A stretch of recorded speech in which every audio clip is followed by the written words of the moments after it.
Funciones de los nucleótidos. Bueno, pues nos vamos a encontrar con dos grupos funciones totalmente distintas dentro de estos monómeros de los ácidos nucleicos. Nos vamos a encontrar con una serie de funciones no nucleicas que no tienen nada que ver con el ADN y con el ARN, y otra función fundamental que es la función estructural, la de formar ADN y ARN. Los nucleótidos no nucleicos los vamos a agrupar en tres tipos de funciones. Una, que son nucleótidos que son capaces de transportar energía, me estoy refiriendo fundamentalmente al ATP. En segundo lugar, vamos a estudiar unos nucleótidos que actúan como coenzimas, ya sabemos lo que son las coenzimas. Y hay un tercer grupo que son los nucleótidos que actúan como segundo mensajero, que tienen sobre todo un papel fundamental en el mecanismo de acción hormonal.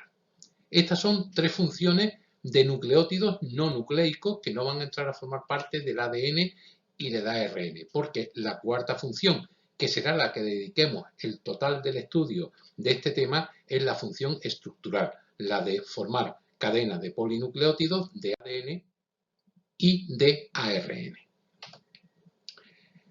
Empezamos estudiando los nucleótidos no nucleicos, ¿vale? Y empezamos estudiando la primera función, que son los transportadores de energía. Son nucleótidos que van a tener más de un grupo fosfato y son generalmente fosfatos de adenosina con la ribosa y tienen una función fundamentalmente energética. Me estoy refiriendo al adenín difosfato y al adenín trifosfato, ADP y ATP, que son siglas que ya vosotros conocéis. ¿Qué características tienen esos nucleótidos? Pues esos nucleótidos tienen la característica que entre el enlace éster entre el segundo y el tercer fosfato es un enlace de alto valor energético. Por lo tanto, cualquier reacción en la que se produzca energía y no quiero que se pierda en forma de calor, se la voy a traspasar a ese enlace de éster del fosfato segundo con el tercero de este nucleótido, o al contrario, en aquellas reacciones en las cuales yo necesite energía, voy a romper ese enlace éster y la voy a obtener. Ahí tenéis lo que sería el adenín trifosfato, tenemos la ribosa, carbono 2' con el OH, tenemos la adenina como la base nitrogenada y 1, 2 y 3 fosfatos. Veis que el signo, el enlace entre el fosfato segundo y el tercero es distinto porque es un enlace de alta energía. Por eso decimos que estos nucleótidos son transportadores de energía, son los vectores de energía por excelencia dentro de la célula. La energía que se necesita para las reacciones endergónicas se va a obtener de la hidrólisis del ATP. Tenemos aquí la reacción, adenín trifosfato, ATP. Mire usted, necesito energía. ¿Qué hago? Suministro agua, rompo este enlace éster, obtengo adenín difosfato y cierta cantidad de fósforo y energía en una cantidad de 7,3 kilocalorías mol. Ese proceso se llama desfosforilación. Le estoy quitando un fosfato y estoy obteniendo energía. Mire usted que yo estoy en una reacción que se está produciendo mucha energía que voy a desperdiciar en forma de calor. ¿Qué hago esa energía? Se la suministro al adenín difosfato, le suministro un fósforo y pierdo una molécula de agua y fosforilo, esto se llama fosforilación, fosforilo un ADP y lo convierto en ATP, adenín trifosfato. Decimos que es un transportador de energía, es el vector de energía fundamental de la célula. Aquí tenéis una diapositiva muy curiosa donde me dice lo que es un nucleósido, base nitrogenada y azúcar, y ahora aquí vimos un nucleótido monofosfato con el primer enlace éster, un nucleótido difosfato con el segundo enlace éster y un nucleótido trifosfato. Bueno, pues este enlace éster entre el segundo y el tercero, entre el primero y el segundo también, y en ocasiones puedo coger el ADP y escindirlo a AMP, pero lo más corriente, lo más normal es que el ATP se escinda a ADP más fósforo inorgánico y se liberen 7,3 kilocalorías mol. Esa es la función energética de este tipo de nucleótidos. En segundo lugar, tenemos nucleótidos que actúan como coenzimas. Fundamentalmente son nucleótidos que van a ayudar a unas enzimas que son las deshidrogenasas, que si os acordáis eran las que estaban unidas a las reacciones de óxido-reducción y de transporte de electrones. Los coenzimas más importantes son el flavin-adenin dinucleótido, el FAD, que va a actuar, y lo veremos, en el ciclo de Krebs, el nicotín-adenin dinucleótido, que también actúa en el ciclo de Krebs, el nicotín-adenin dinucleótido monofosfato, que actúa en el ciclo de Calvin, y el coenzima A, que va a actuar en el ciclo de Krebs. Los nucleótidos de flavina, sobre todo el flavin-adenin dinucleótido, que es el que he dicho que va a actuar en el ciclo de Krebs, son coenzimas de la deshidrogenasa, y lo que se va a hacer es que van a pasar del FAD de sus formas oxidadas a las formas reducidas y vamos a obtener FADH2, que es una ganancia de energía que después en el proceso de la fosforilación oxidativa lo vamos a transformar en ATP. Los nucleótidos de pirimidina, el NAD, nicotín-adenin-dinucleótido, y el NAD, nicotín-adenin-dinucleótido monofosfato, son también coenzimas de las deshidrogenasas, pasan sus formas oxidadas a sus formas reducidas para después volverlo a fosforilar y obtener ATP, que es energía, y uno es característico del ciclo de Krebs y otro del ciclo de Calvin. Y por fin, el coenzima A, que es una forma por la cual se van a transmitir los grupos de acetilo entre las distintas reacciones metabólicas, y es muy importante en el metabolismo celular, en el catabolismo fundamentalmente del ciclo de Krebs y los ácidos grasos. Por lo tanto, segundo tipo de nucleótidos que no tienen nada que ver con los ácidos nucleicos. Unos transportan energía, otros van a ser transportadores de electrones. Y este tercer tipo de nucleótido es todavía más extraño, empezando por su estructura. Se llama AMP cíclico y es un nucleótido el cual el fosfato que está unido al carbono 5 mediante un enlace éster se va a unir también mediante otro enlace éster al carbono 3', de tal forma que forma un ciclo. Bueno, pues este adenín monofosfato cíclico es monofosfato porque solamente tiene un fosfato, pero que se une cíclicamente al carbono 3 y al carbono 5, va a jugar un papel muy importante como intermediario en los procesos hormonales. Es lo que se denomina segundo mensajero. Para entender esto, lo vemos mejor con este esquema. Aquí arriba os vuelvo a poner la fórmula del AMP cíclico, segundo mensajero. ¿Y segundo mensajero por qué? Porque en el caso de la hormona existe un primer mensajero, que es esta hormona en forma triangular, que tiene en la célula diana un punto específico que lo recepciona. Una vez que se introduce ahí y se une el primer mensajero con su receptor, va a producir una reacción interna que hace que la adenilciclasa se active, y cuando se activa esa síntesis, esa enzima va a producir la síntesis de AMP cíclico, que es el segundo mensajero, que induce una serie de cambios energéticos en el interior de la célula. Por eso se llama segundo mensajero. El primer mensajero es la hormona, es un mensajero extracelular, el segundo mensajero es citoplasmático y es un segundo mensajero que va a condicionar el funcionamiento de la célula. Por lo tanto, os dais cuenta que estas primeras funciones no tienen absolutamente nada que ver ni las unas con las otras, ni con la función fundamental que vamos a ver ahora, que es la estructural. Unos son transportadores de energía, otros son transportadores de hidrógeno, de electrones, y el segundo mensajero, que es exclusivamente hormonal. Pero todos tienen la estructura de un nucleótido: base nitrogenada, azúcar y fosfato. Los nucleótidos que a nosotros nos interesan son los estructurales, los que van a formar ADN y ARN, y serán ya los que le dediquemos todo el tema. Esta función estructural lo que hacen es que se van uniendo esos nucleótidos monofosfatos hasta que van formando largas cadenas de ácidos nucleicos. Van formando polinucleótidos, de los cuales los dos más importantes, ADN y ARN. Vamos a construir una nucleoproteína, es decir, vamos a llegar al final. ¿Cómo se consigue? Mire usted, os acordáis que empezábamos base nitrogenada más pentosa, y eso era un nucleósido.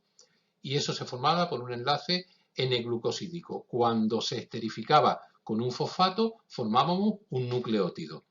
ese nucleótido, que es donde estamos ahora mismo, se va a polimerizar, se va a unir mediante un enlace especial, que es el enlace nucleotídico o enlace fosfodiéster, que vamos a ver ahora a continuación, y forma los polinucleótidos o ácidos nucleicos. Y esos ácidos nucleicos después se van a unir con determinadas proteínas, por ejemplo las histonas, y van a dar origen a las nucleoproteínas, que es el componente fundamental del ADN y el componente fundamental de la cromatina.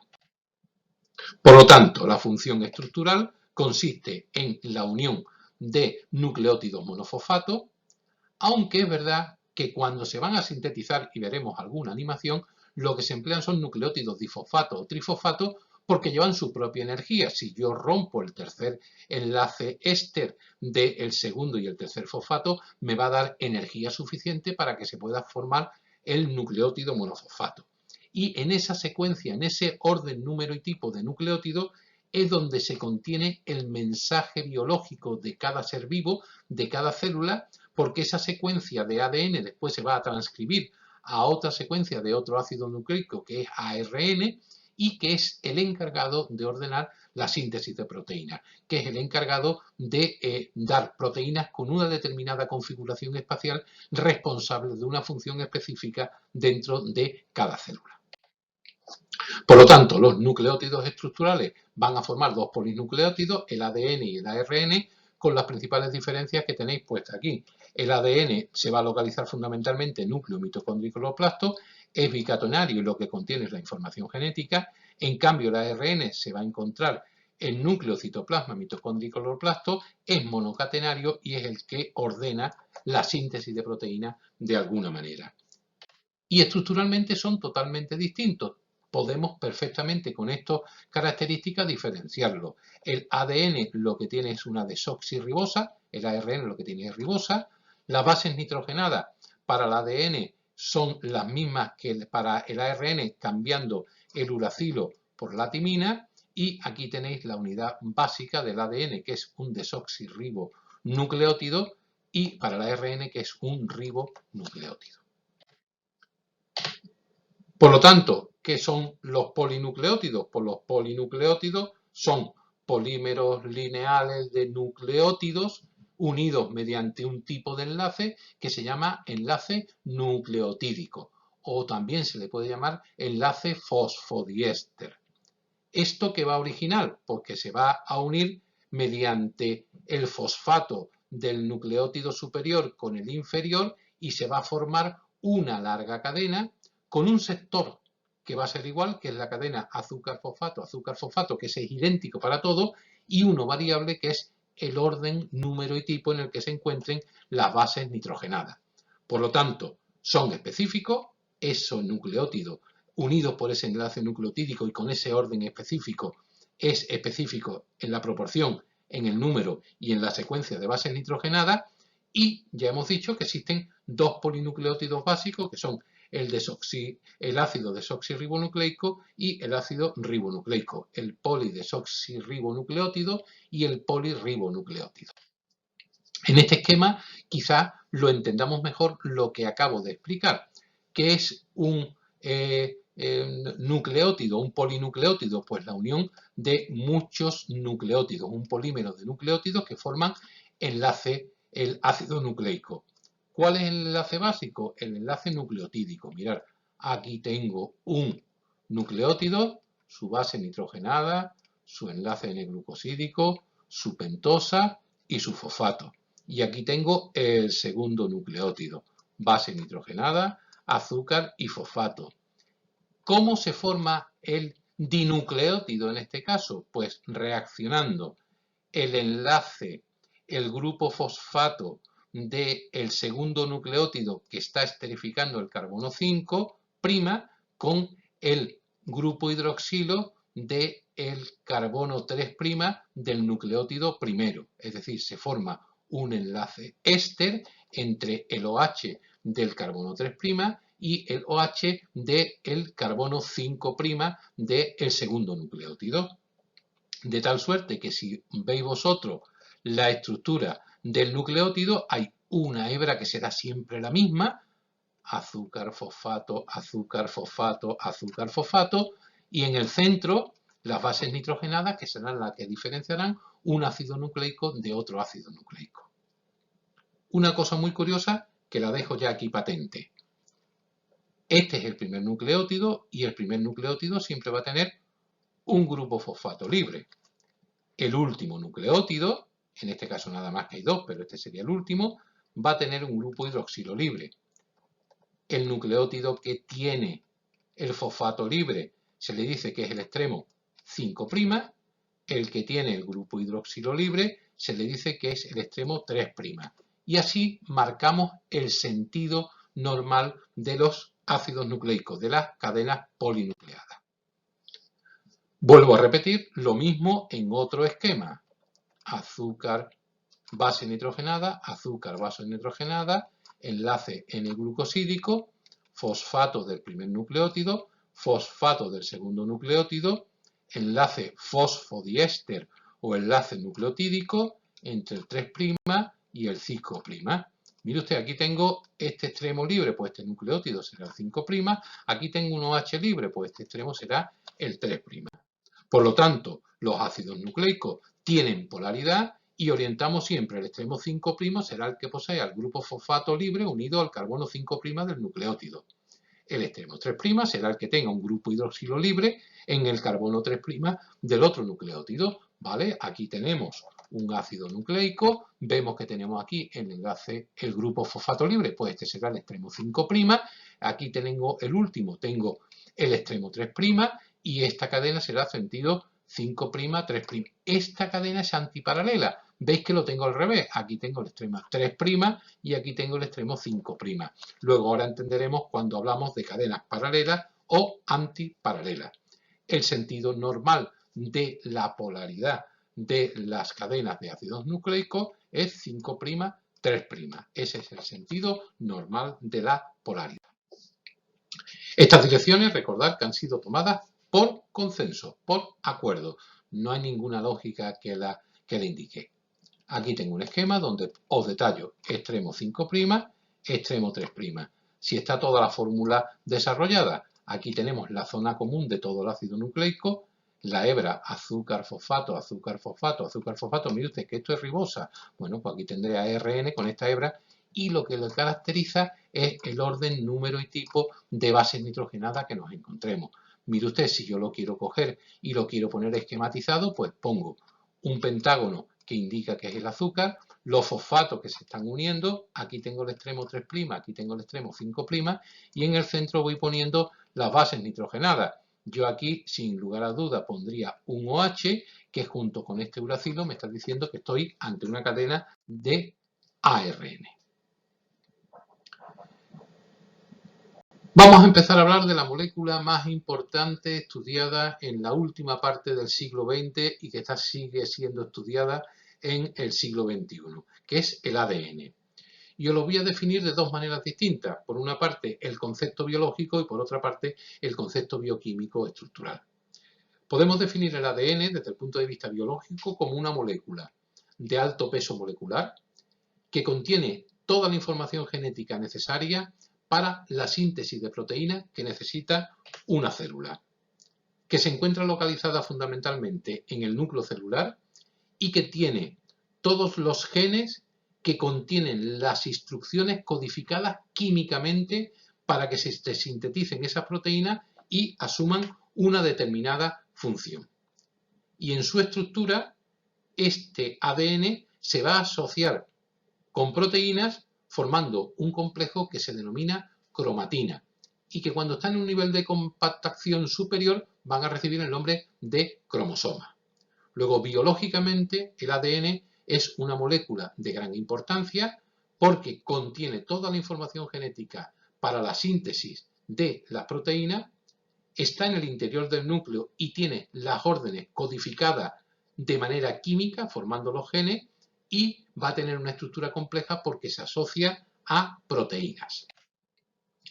Desde el punto de vista estructural, son dos cadenas de polinucleótidos, ¿vale? Dos cadenas de ácido desoxirribonucleico que se encuentran dispuestas antiparalelamente. Ya no me hace falta explicar ese término, ya entendéis todo lo que significa eso, y que forma una doble hélice. Esas dos cadenas están unidas, están estabilizadas por diferentes enlaces que hacen que adopten esa forma de largas y delgadas cadenas que tienen un orden y una proporción determinado y que tienen que estar muy empaquetados de manera muy regular para que puedan codificar esa síntesis de proteína. Ahí tenéis un esquema donde se puede estudiar la estructura del ADN, ¿vale? Aquí tengo la cadena paralela, aquí tenemos la antiparalela, veis que las desoxirribosa están una hacia arriba y otra hacia abajo, extremo 5' porque tiene el fosfato libre, extremo 3' porque tiene el carbono 3' con el OH, y ahora aquí en medio tenemos las bases nitrogenadas que siguen el principio de equivalencia de bases de Chargaff, adenina, timina, guanina, citosina, no hay uracilo por ningún sitio, y donde vemos cómo la adenina y la timina se unen mediante dos puentes de hidrógeno o se estabilizan mediante dos puentes de hidrógeno y cómo la guanina y la citosina se estabilizan por 3. Aquí os recuerdo los diferentes tipos de bases nitrogenadas que teníamos y que el uracilo es exclusiva para el ARN. ¿Dónde podemos localizar ese ADN?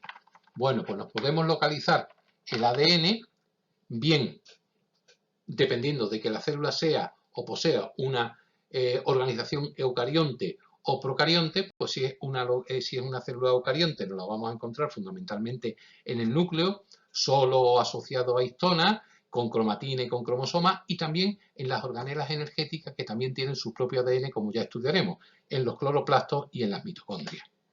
En el caso de las bacterias, en el caso de la organización procariota, nos la vamos a encontrar fundamentalmente en el citoplasma porque no tienen un núcleo diferenciado del resto del citoplasma celular y aislado por una membrana nuclear. Luego está en el citoplasma. Y en los virus, pues es el material genético casi el único componente del virus. El virus tiene una cápsula proteica y en su interior un ADN o un ARN, dependiendo del tipo de virus que nos vayamos a encontrar. El ADN es el portador del mensaje genético de cada individuo. Se encarga de transmitir de generación en generación toda una serie de características morfológicas y fisiológicas. El ácido desoxirribonucleico se halla en el núcleo de cualquier célula de los seres vivos. La estructura molecular del ADN es una doble hélice formada por dos cadenas antiparalelas de nucleótidos. Estos se componen de la desoxirribosa, un fosfato y una base nitrogenada que puede ser adenina, guanina, citosina o timina. Ambas cadenas se unen por puentes de hidrógeno que se establecen entre las bases nitrogenadas. Debido a la complementariedad existente entre estas bases, la adenina solo puede unirse a la timina y la citosina a la guanina. A partir de las múltiples combinaciones posibles entre estas cuatro bases nitrogenadas, se estructura la información genética de cada individuo.